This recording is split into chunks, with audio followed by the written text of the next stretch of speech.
Of Juneteenth, Opal Lee reflects on her journey to secure a national holiday. At 95 years old, Opal Lee is showing no signs of stopping.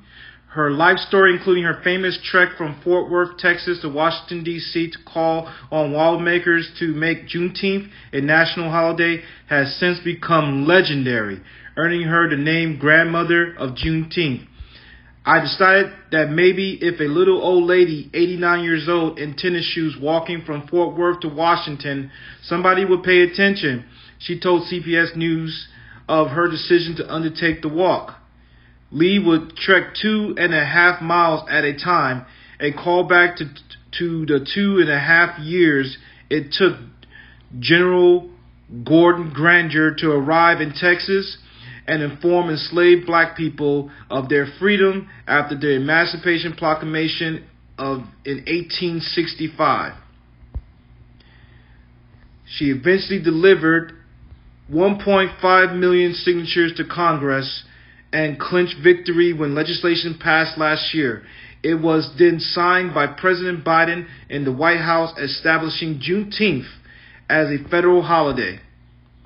But Juneteenth was a cherished holiday to the former school teacher and mother of 4 long before she launched her national campaign. When I was a little one and we lived in Marshall, Texas, we'll go to the fairground, Lee said. There'll be games and food and food and food. I'm here to tell you it was like Christmas. But June 19th wasn't always a celebratory occasion.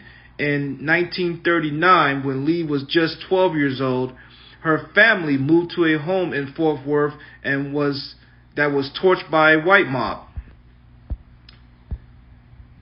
The paper says there was some 500 folk who gathered. They drug the furniture out and burned it.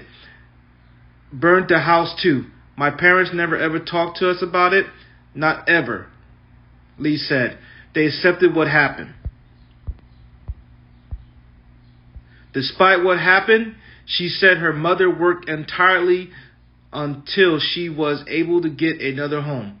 Lee's credit her mother's tenacity for her decision to erect a national museum on her own land, dedicated of telling the story of Juneteenth.